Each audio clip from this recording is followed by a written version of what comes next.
إن الحمد لله نحمده ونستعينه ونستغفره ونؤمن به ونتوكل عليه ونعوذ بالله من شرور أنفسنا ومن سيئات أعمالنا. من يهده الله فلا مضل له ومن يضلله فلا هادي له، وأشهد أن لا إله إلا الله وحده لا شريك له، وأشهد أن محمدًا عبده ورسوله.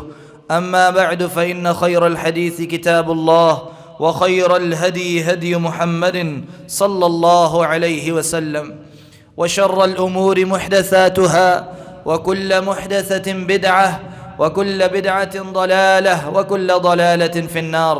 قال الله جل وعلا في كلامه المجيد: أعوذ بالله من الشيطان الرجيم، مالك يوم الدين. وقال تعالى: يومئذ لا تنفع الشفاعة إلا من أذن له الرحمن ورضي له قولا. وقال جل وعلا: وكم من ملك في السماوات لا تغني شفاعتهم شيئا إلا من بعد أن يأذن الله لمن يشاء ويرضى. ہر قسم کی حمد و ثنا کبریائی اللہ رب العزت کے لیے ہے، جو ہمارا خالق و مالک ہے، ہمارا معبود برحق ہے، اور لا تعداد بے شمار درود و سلام آپ صلی اللہ علیہ وسلم کی ذات گرامی پر اور آپ کے اصحاب پر، آپ کے ازواج مطہرات پر. ہم اللہ تعالیٰ سے دعا گو ہیں، یا اللہ ان تمام لوگوں کو جنت الفردوس میں اعلیٰ مقام عطا فرما، ان کے درجات کو بلند فرما، ہم ان کے نقش قدم پہ چلنے کی توفیق عطا فرما. عزیز بھائیو، آج ہمارا موضوع عقیدے سے تعلق رکھتا ہے، اور وہ بھی نہایت اہم موضوع ہے. وہ ہے ہر چیز کا مالک اللہ رب العزت ہے، قیامت کے دن کا مالک بھی اللہ تعالیٰ ہے، اور قیامت کے دن جو کچھ ہوگا اس کا مالک بھی اللہ رب العزت ہے. اور خاص کر کے قیامت کے دن ایک کام ہوگا جسے شفاعت کہا جاتا ہے، سفارش کہا جاتا ہے. اس شفاعت کا، سفارش کا مالک بھی اللہ رب العزت ہے. تو یہ اہم نقطہ انشاءاللہ آج ہم سمجھنے کی کوشش کریں گے. سورۃ الفاتحہ میں اللہ تعالیٰ نے قیامت کے دن کے بارے میں ہمیں بتا دیا، مالک یوم الدین. اللہ رب العزت ہی قیامت کے دن کا مالک ہے. یوم الدین کا معنی ہے بدلے کا دن، جزا کا دن. اچھے اعمال کا اچھا بدلہ ملے گا، اور برے اعمال کا برا بدلہ ملے گا. تو بدلے کے دن سے مراد قیامت کے دن ہے، اور قیامت کے دن کا مالک کون ہے؟ اللہ رب العزت. تمام فیصلے اللہ تعالیٰ کے ہوں گے. اللہ رب العزت قیامت کے دن پوچھے گا: لمن الملک اليوم، آج بادشاہت کس کی ہے؟ لمن الملک اليوم، آج بادشاہت کس کی ہے؟ کوئی جواب دینے کی طاقت نہیں رکھے گا. لوگ ڈرے ہوئے ہوں گے، ہیبت میں ہوں گے، خوف زدہ ہوں گے. اللہ رب العزت خود جواب دے گا: للہ الواحد القہار، آج بادشاہت اللہ کی ہے. الواحد جو اکیلا ہے، القہار جو مکمل غلبہ پانے والا ہے. یہ ہے اللہ تعالیٰ کا اختیار، بادشاہت، کہ قیامت کے دن مکمل فیصلے اللہ تعالیٰ کے اختیار میں ہوں گے. کوئی اللہ رب العزت کے سامنے بات کرنے کی جرت نہیں کرے گا، جواب دینے کی جرت نہیں کر سکے گا. اتنا زیادہ لوگ خوف زدہ ہوں گے اور بے اختیار ہوں گے. بے اختیار ہوں گے، کسی کے پاس کوئی اختیار نہیں ہوگا. ہر کوئی اللہ تعالیٰ سے خوف زدہ ہوگا، ہیبت کے اندر مبتلا ہوگا، لرز رہا ہوگا.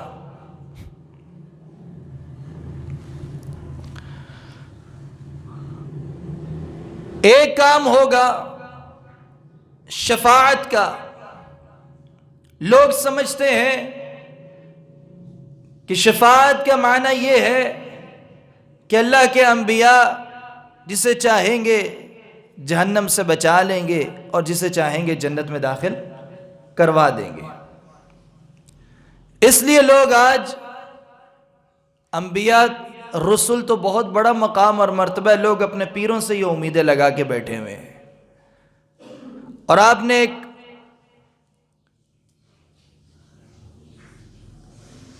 عقیدہ سنا ہوگا یا اسے بدعقیدگی کہیں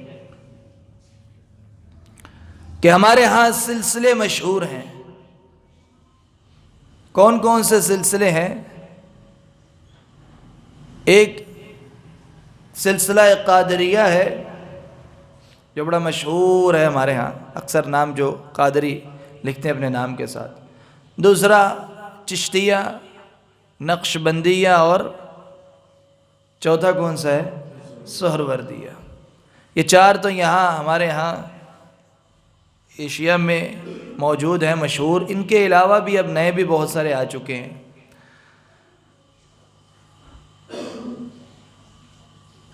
عربوں میں بھی ہیں اس طرح۔ ایک مرتبہ 50 سے زیادہ میں نے گنے تھے، 50-55 تک تو مجھے موقع ملا نام جاننے کا۔ ہر سال نئے نئے بھی آتے ہوں گے۔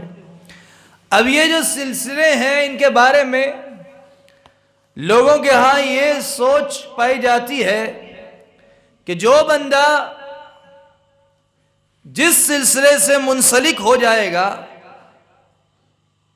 جس کے ہاتھ میں اپنا ہاتھ دے دے گا، بیعت کر لے گا، مرید بن جائے گا، جس سلسلے میں شامل ہو جائے گا، تو قیامت کے دن اس سلسلے کے اوپر جو سب سے آخر میں بیٹھا ہوا بزرگ ہے، وہ پورے اپنے نیچے تک سلسلہ وار مریدوں کو جنت میں داخل کروائے گا۔ ان کی نجات کروانا اس کی ڈیوٹی ہے، اس کی ذمہ داری ہے، اس کی گارنٹی ہے کہ وہ انہیں نجات دلوائے گا۔ اس لیے کہا جاتا ہے نا، عبد القادر جیلانی رحمۃ اللہ علیہ نے کہا ہے کہ میرے مرید غم نہ کر، مشہور ہے، اے میرے مرید غم نہ کر، تیرے پیر عبد القادر جیلانی کو اللہ تعالیٰ نے بڑی بلندیاں عطا کی ہیں۔ یعنی تو عبد القادر جیلانی کا مرید بن گیا، جب قادری بن گیا تو تجھے کوئی خوف کرنے کی ضرورت نہیں، کوئی غم کرنے کی ضرورت نہیں۔ اور یہ خوف اور غم کا نہ ہونا یہ اللہ تعالیٰ نے قرآن میں کن کے لیے بیان کیا ہے؟ بار بار آیا لا خوف علیہم ولا ہم یحزنون، کہ جو جنتی ہوں گے انہیں کوئی خوف نہیں ہوگا اور غم نہیں ہوگا۔ اور یہاں خوف اور غم جنہیں نہیں، وہ کن کے لیے بیان کیا جا رہا ہے؟ کہ جو قادری بن گیا لہذا اسے خوف اور غم کرنے کی ضرورت نہیں، کیونکہ اس کا پیر اسے بچا کے رہے گا، اسے اللہ تعالیٰ نے بڑی طاقتیں اور بڑے اختیارات دیے ہیں۔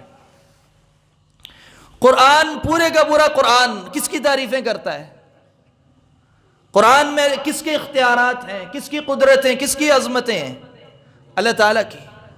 یہی ہے نا، پورا قرآن اٹھا کے دیکھ لیں، کیا کسی انسان کی عظمت بیان کر رہا ہے قرآن؟ اللہ کے رسول صلی اللہ علیہ وسلم کا یا انبیاء رسولوں کا بھی مقام اور مرتبہ جو آیا ہے، اس میں بھی موسیٰ علیہ السلام کے بارے میں آئے گا انہوں نے اللہ کو پکارا، نوح علیہ السلام کے بارے میں آئے گا انہوں نے اللہ تعالیٰ سے سوال کیا، ابراہیم علیہ السلام نے اللہ تعالیٰ سے سوال کیا، زکریا علیہ السلام نے اولاد مانگی، اللہ تعالیٰ سے مانگی، ایوب علیہ السلام نے شفا مانگی تو اللہ رب العزت سے مانگی، یونس علیہ السلام مچھلی کے پیٹ میں گئے تو کس کو یاد کیا؟ اللہ تعالیٰ کو یاد کیا۔ تو یہ انبیاء اور رسولوں کے جو واقعات آئے ہیں ان میں بھی اللہ تعالیٰ کی عظمت بیان کی جا رہی ہے کہ موسیٰ علیہ السلام نے عصا مارا تو اللہ کے حکم سے اژدہا بن گیا، موسیٰ علیہ السلام نے عصا پھینکا تو اللہ کے حکم سے پانی راستے بن گئے، اللہ موسیٰ علیہ السلام نے عصا مارا پہاڑ پہ تو کتنے کنویں نکل آئے۔ یہ ساری کس کی عظمتیں ہیں، کس کی قدرتیں ہیں؟ اللہ تعالیٰ کی۔ لیکن حیرانگی کی بات یہ، بعض لوگ پوری تقریر ایک شخصیت انسان کی عظمت اور اس کے اختیارات بیان کرنے میں کر دیتے ہیں۔ انسان تو ویسے بیچارہ کمزور ہے، لاچار ہے، کوئی بھی ہو، اللہ تعالیٰ کے سامنے فقیر ہیں سارے کے انسان۔ اصل تعریفیں کس کی ہیں؟ اللہ تعالیٰ کی ہیں۔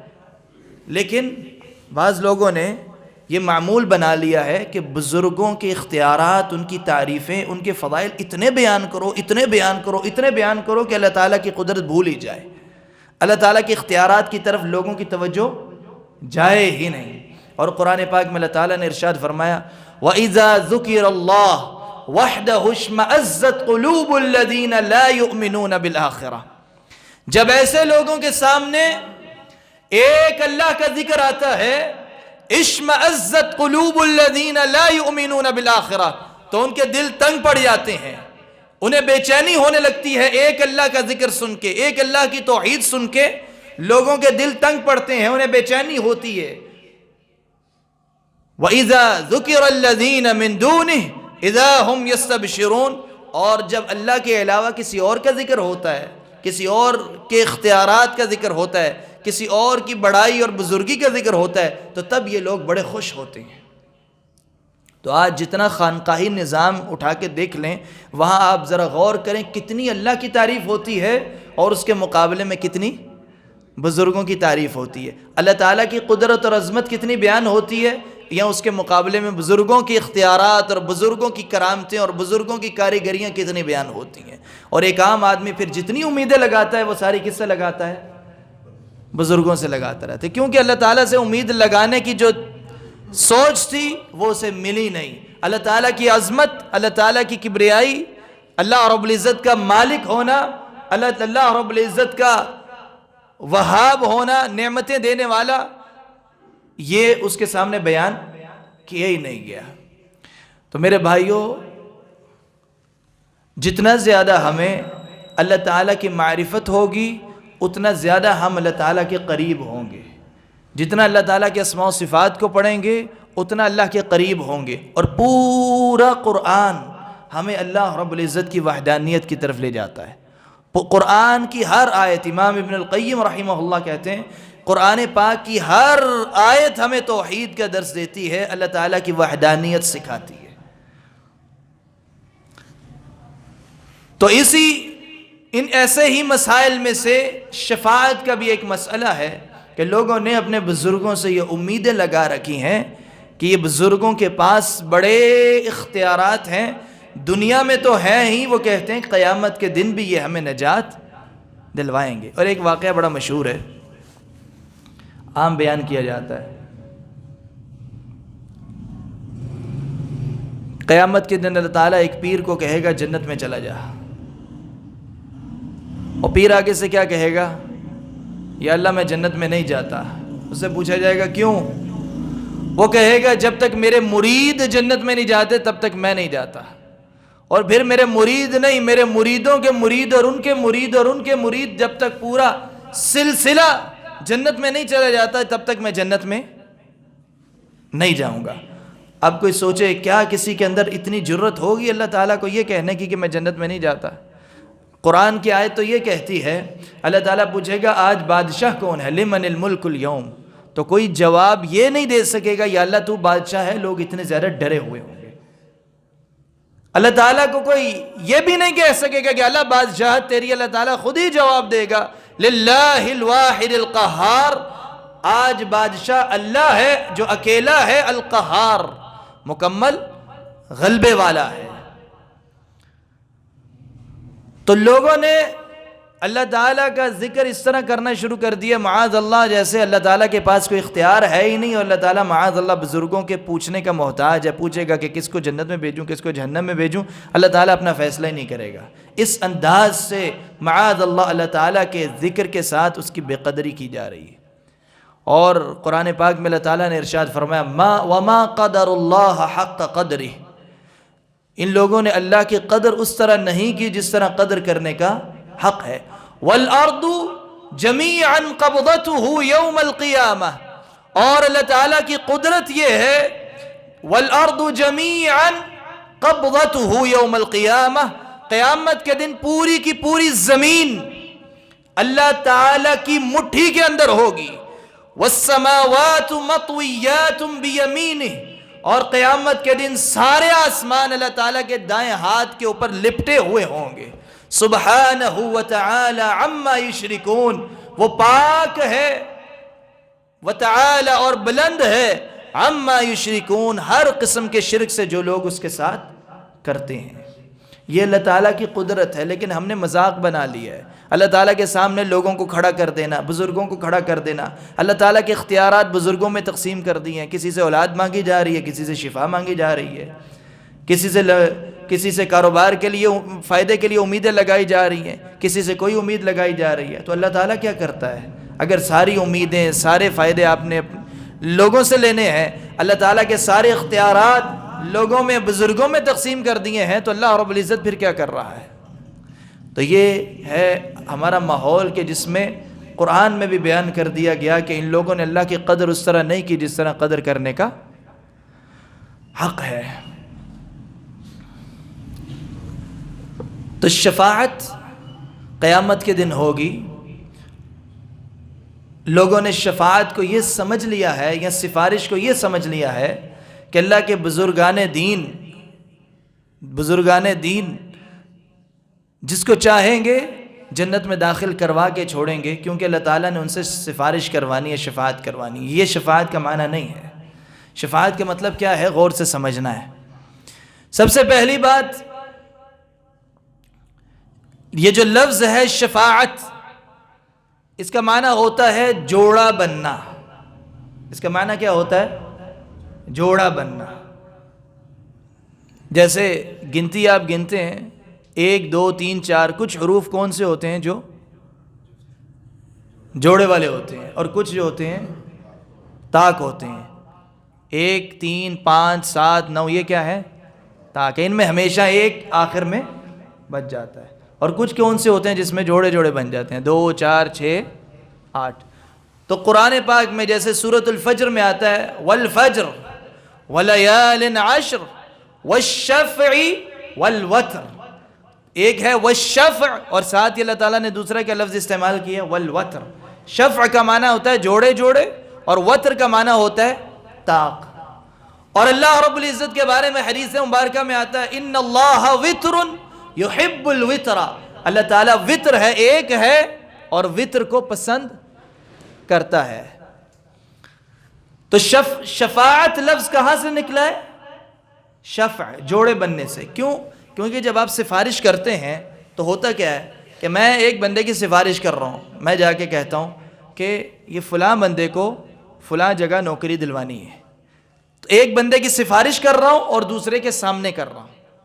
ایسے ہی ہوگا کہ نہیں؟ ایک بندے کی جب میں سفارش کر رہا ہوں تو اس کے ساتھ بھی حصے دار بن رہا ہوں اسے دلوانے میں، اور جس کے سامنے سفارش کر رہا ہوں اس سے دلوانے میں اس کے ساتھ بھی جوڑا بن رہا ہے میرا، اس کے ساتھ بھی حصے دار بن رہا ہوں، دو طرف بن رہا ہوں، ایک کو دلوانے میں اور دوسرے سے دلوانے میں۔ یہ ہوتی ہے شفاعت۔ اب کیا اللہ رب العزت کے ساتھ کوئی شریک بن سکتا ہے؟ بن سکتا ہے؟ اللہ تعالیٰ کے ساتھ تو بن ہی کوئی نہیں سکتا۔ اللہ تعالیٰ نے تو مکمل اختیارات اپنے پاس رکھے ہیں۔ تو قیامت کے دن پھر سفارش کا مطلب کیا ہوا؟ قرآن ہم پڑھتے ہیں تو ہمیں پتہ چلتا ہے کہ یہ قیامت کے دن والی شفاعت ویسی نہیں ہوگی جیسے دنیا میں ہوگی۔ دنیا میں جس کو ہمیں دلوانے گیا ہوں اس کے ساتھ بھی حصہ دار بن رہا ہوں، اس کے ساتھ بھی میں جوڑ رہا ہوں، اور جس سے دلوا رہا ہوں اس کے ساتھ بھی جوڑ رہا ہوں۔ لیکن قیامت کے دن ایسا نہیں ہوگا۔ قیامت کے دن ہوگا یہ کہ حدیث میں آتا ہے لوگ آدم علیہ السلام کے پاس جائیں گے اور جا کے کہیں گے کہ آپ ہماری سفارش کریں، اور ان کے فضائل بیان کریں گے۔ آپ سب سے پہلے بنی آدم کے باپ ہیں، آدم کی اولاد، آپ سارے انسانیت آپ کی اولاد ہے، آپ کو اللہ تعالیٰ نے اپنے ہاتھوں سے پیدا کیا، فرشتوں سے سجدہ کروایا، آپ ہماری سفارش کریں۔ آدم علیہ السلام اپنی بات کوئی بیان کریں گے، اپنا عذر پیش کریں گے اور ان کو آگے بھیج دیں گے۔ وہ لوگ کہاں جائیں گے پھر؟ نوح علیہ السلام کے پاس۔ نوح علیہ السلام کے پاس جائیں گے، ان کو جا کے کہیں گے آپ اللہ کے پہلے رسول ہیں، ان کے بے شمار مناقب اور فضائل بیان کریں گے۔ نوح علیہ السلام بھی معذرت کر لیں گے اور آگے بھیج دیں گے ابراہیم علیہ السلام کے پاس۔ ابراہیم علیہ السلام بھی اپنا عذر پیش کریں گے، آگے بھیج دیں گے موسیٰ علیہ السلام کے پاس، موسیٰ علیہ السلام آگے بھیج دیں گے عیسیٰ علیہ السلام کے پاس، اور عیسیٰ علیہ السلام بھیج دیں گے اللہ کے رسول صلی اللہ علیہ وسلم کے پاس۔ اب آپ صلی اللہ علیہ وسلم کے پاس لوگ آئیں گے اور آ کے آپ کے فضائل بیان کریں گے اور کہیں گے ہماری اللہ کے سامنے شفاعت کریں۔ اللہ کے رسول شفاعت نہیں کریں گے فوراً، بلکہ پہلے سجدہ کریں گے اللہ تعالیٰ کو۔ کیا کریں گے؟ جو حدیث میں ہے فوراً سفارش نہیں کریں گے، پہلے سجدہ کریں گے، اور اللہ تعالیٰ کی حمد بیان کریں گے، لمبی تعریف ثنا بیان کریں گے۔ پھر اللہ رب العزت خود حکم دے گا ارفع رأسک، اے میرے نبی سر اٹھاؤ، اور کہا جائے گا قل یسمع، کہو تمہاری بات سنی جائے گی، سل تعطا، سوال کرو تمہیں دیا جائے گا، جو مانگو گے دیا جائے گا۔ آگے کہا جائے گا واشفع تشفع، شفاعت کرو تمہاری شفاعت قبول کی جائے گی۔ اب اس سے پہلا نقطہ یہ پتہ چلا کہ شفاعت کرنے والا قیامت کے دن جب بھی شفاعت ہوگی، جو بھی سفارش کرے گا وہ اپنی مرضی سے نہیں کرے گا، بلکہ اسے پہلے اللہ تعالیٰ سے اجازت لینی پڑے گی۔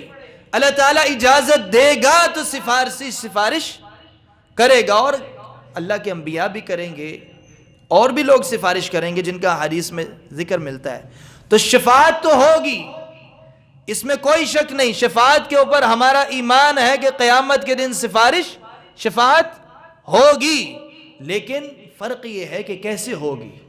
ہم ویسے مانیں گے جیسے قرآن اور حدیث میں بیان کیا گیا ہے، ویسے نہیں ہوگی جیسے لوگوں نے اپنی مرضی سے گھڑ لیا ہے عقیدہ شفاعت کا عقیدہ ویسے ہی ماننا ہے جیسے قرآن و حدیث میں آیا ہے۔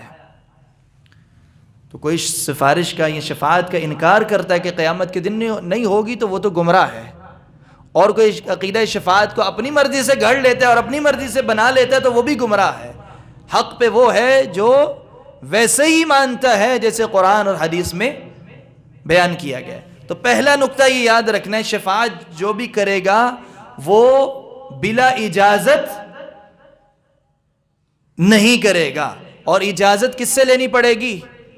اللہ تعالیٰ سے۔ آیت الکرسی سب کو آتی ہے، آیت الکرسی میں ایک حصہ ہے،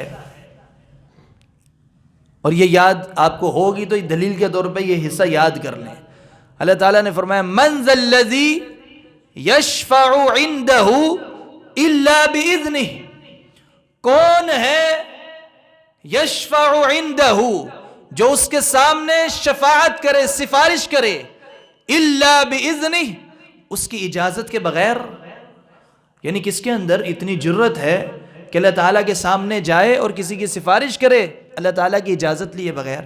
اب فرق پتہ چل گیا دنیا میں اور آخرت میں سفارش کا، کہ دنیا میں ہم جب کسی کی سفارش کرتے ہیں تو اجازت لینے کی ضرورت ہوتی ہے؟ نہیں ہوتی۔ منہ اٹھایا، میرا جاننے والا بندہ آؤ میں تمہیں جا کے کام لگوا دوں، میری جان پہچان ہے، جا کے اس کو بولا بھائی اس کو کام دے دو، میرا جاننے والا ہے، اجازت کی کہیں ضرورت نہیں پڑتی۔ لیکن قیامت کے دن شفاعت ایسے نہیں ہوگی، پہلے اللہ تعالیٰ سے اجازت لینی پڑے گی، اور اللہ کے رسول صلی اللہ علیہ وسلم بھی جب سجدہ کریں گے اللہ تعالیٰ خود فرمائے گا ارفع رأسک، اے محمد اپنا سر اٹھائیں، اور اس میں پھر کہا جائے گا چند باتوں میں ایک بات یہ ہوگی واشفع تشفع، سفارش کرو آپ کی سفارش قبول کی جائے گی۔ تو اللہ تعالیٰ اجازت دے گا حتیٰ کہ آپ صلی اللہ علیہ وسلم کو بھی، تو پھر آپ صلی اللہ علیہ وسلم سفارش کریں گے۔ اجازت کیوں لینی ہے؟ کیا وجہ ہے؟ اس لیے کہ قیامت کے دن جو کچھ ہوگا، سورہ فاتحہ میں جب یہ آ گیا مالکی یوم الدین، قیامت کے دن کا مالک کون ہے؟ اللہ تعالیٰ۔ تو قیامت کے دن کا مالک اللہ تعالیٰ ہے، تو اس دن جو کچھ ہوگا ہر چیز کا مالک اللہ تعالیٰ ہے۔ جنت میں کس نے جانا ہے؟ اللہ تعالیٰ کے اختیار ہے، اللہ تعالیٰ کا فیصلہ ہے۔ جہنم میں آگ میں کس نے جانا ہے؟ اللہ تعالیٰ کا فیصلہ ہے۔ اور شفاعت کس نے کرنی ہے؟ یہ اللہ تعالیٰ کے اختیار ہے، کیونکہ شفاعت بھی اس دن ہوگی، اس دن کا مالک اللہ تعالیٰ ہے، لہذا شفاعت کا مالک بھی کون ہے؟ اللہ تعالیٰ ہے۔ تو سفارش کرنے والا، شفاعت کرنے والا شفاعت کا مالک نہیں ہے کہ منہ اٹھائے کوئی بھی جا کے اللہ تعالیٰ کے سامنے سفارش کر دے، ایسا نہیں ہوگا۔ شفاعت کا مالک کون ہوگا؟ اللہ رب العزت، لہٰذا پہلے اس سے اجازت لینی پڑے گی، جس کو وہ اجازت دے گا اس کی سفارش ہوگی، اور وہی سفارش کر سکے گا۔ اور قرآن پاک کی آیت ہے اس کے بارے میں، واضح آیت یاد رکھنی ہے۔ اللہ تعالیٰ نے فرمایا قل للہ الشفاعۃ جمیعا، اے میرے نبی قل ان سے کہہ دو للہ، اللہ کی ہے، الشفاعت جمیعا، ساری کی ساری جمیع شفاعت اللہ کی ہے۔ اس کا کیا مطلب ہوا کہ یہ سفارش والا پورا پروسیس کس کے اختیار میں ہے؟ اللہ کے اختیار میں۔ یہ کس کی ہے؟ اللہ تعالیٰ کی۔ اس کا مالک کون ہے؟ اللہ رب العزت۔ تو جس نے سفارش کرنی ہے اس کو کیا کرنا پڑے گا؟ پہلے اجازت لینی پڑے گی۔ اور پھر ایک اور آیت کریمہ میں اللہ تعالیٰ نے فرمایا جس میں پتہ چلتا ہے کہ جس نے سفارش کرنی ہے اسے بھی اجازت لینی پڑے گی، اور جس کے حق میں سفارش ہونی ہے اس کے لیے اجازت لینی پڑے گی۔ یعنی پورا معاملہ گھوم کے کس کے پاس چلا گیا؟ اللہ تعالیٰ کے پاس۔ اور قرآن کی آیت ہے، فرمایا یومئذ، اس دن، یومئذ کا کیا معنی ہے؟ اس دن، لا تنفع الشفاعہ، اس دن شفاعت کوئی نفع نہیں دے گی، کوئی فائدہ نہیں دے گی، الا من اذن لہ الرحمن، سوائے اس کے کہ جسے رحمان اجازت دے گا۔ یعنی قیامت کے دن وہ شفاعت فائدہ دے گی جس میں رحمان کی کیا ہوگی؟ اجازت ہوگی۔ یہ کس کا فیصلہ ہے؟ قرآن کا فیصلہ ہے۔ تو شفاعت وہی فائدہ دے گی قیامت کے دن جو اللہ کے حکم سے، اللہ کے اذن اور اجازت سے ہوگی۔ آگے فرمایا وَرَضِيَ لَهُ قَوْلًا، اور اسی کو فائدہ دے گی جس کے قول سے اللہ تعالی راضی ہوا ہوگا۔ اب اس میں دو باتیں یاد رکھنی ہیں، جس نے سفارش کرنی ہے اسے بھی اجازت چاہیے، اور جس کے حق میں سفارش ہوگی اس کے لیے بھی اجازت چاہیے۔ تو اللہ تعالیٰ خود فرمائے گا تم سفارش کرو اور فلاں بندے کے حق میں سفارش کرو، تو اختیار پورا کس کے پاس ہوا؟ پھر اللہ تعالیٰ کے پاس۔ تو پھر آپ سوال ہوگا، آپ کے ذہن میں پیدا ہوگا، اگر سارا کچھ اللہ تعالیٰ نے اپنی مرضی سے ہی کروانا ہے تو پھر سفارش کروا کیوں رہا ہے؟ یہی سوال پیدا ہوتا ہے نا۔ اگر اللہ تعالیٰ نے اجازت دینی ہے اور جس کو کچھ دینا ہے، اس کے حق، جس کے حق میں اجازت دینی ہے اس کا بھی نشاندہی کر دی جائے گی، تو پھر سفارش کا یہ معاملہ اللہ تعالیٰ کے اختیار میں، تو پھر اس کا مقصد کیا ہے؟ مقصد یہ ہے، مقصد یہ نہیں ہے کہ اللہ تعالیٰ نے سفارش کرنے کی اجازت دے کے کسی کو اپنا اختیار دے دیا، یہ مقصد نہیں۔ اللہ تعالیٰ اپنے اختیار میں کسی کو شریک نہیں کرتا۔ مقصد کیا ہے سفارش کا؟ مقصد ہے کہ جس سے سفارش کروانی ہے اس کو اللہ تعالیٰ نے اعزاز دینا ہے، شرف دینا ہے، اس کو اللہ رب العزت نے شرف دینا ہے، عزت دینی ہے، تکریم کرنی ہے۔ تو جن لوگوں کی اللہ تعالیٰ نے قیامت کے دن تکریم کرنی ہے، جن کو بڑا مقام اور مرتبہ دینا ہے، اللہ تعالیٰ ان سے سفارش کروائے گا اور انہیں اجازت دے گا کہ فلاں بندے کے حق میں سفارش کرو۔ اس کا یہ مقصد نہیں ہوگا کہ اللہ تعالیٰ نے انہیں اپنا اختیار دے دیا، نہیں، بلکہ انہیں تکریم، انہیں اعزاز، انہیں شرف دیا ہے، ان کا مقام اور مرتبہ بلند کرنے کے لیے اللہ تعالیٰ انہیں سفارش کی اجازت دے گا۔ ورنہ سارے فیصلے کس کے اختیار میں ہیں؟ اللہ تعالیٰ کے اختیار میں۔ تو سفارش بھی کس کے اختیار میں ہے؟ تو اگر کسی نے دعا کرنی ہو قیامت کے دن اللہ کے رسول کی سفارش کے لیے کہ اللہ مجھے قیامت کے دن اللہ کے رسول کی سفارش نصیب ہو، تو کس سے مانگنی ہے؟ اللہ تعالیٰ سے مانگنی ہے یا اللہ کے رسول سے مانگنی ہے؟ اللہ سے مانگنی ہے۔ کیوں؟ کیونکہ مالک کون ہے؟ سفارش کرنے والا سفارش کا مالک نہیں ہے۔ تو یہ ہے عقیدہ شفاعت جو قرآن و حدیث میں بیان کیا گیا۔ اقول قولی ھذا واستغفر اللہ لی ولکم ولجمیع المسلمین فاستغفروہ انہ ھو الغفور الرحیم۔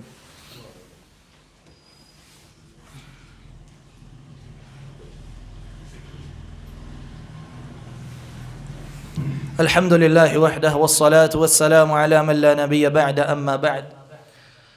اللہ کے رسول صلی اللہ علیہ وسلم کی حدیث ہے، ابو ہریرہ رضی اللہ عنہ نے سوال کیا، من اسعد الناس بشفاعتک یوم القیامہ، اللہ کے رسول صلی اللہ علیہ وسلم قیامت کے دن وہ کون سے خوش نصیب لوگ ہوں گے کہ جن کو آپ کی شفاعت ملے گی، یعنی جن کی آپ سفارش کریں گے وہ کون سے خوش نصیب لوگ ہوں گے؟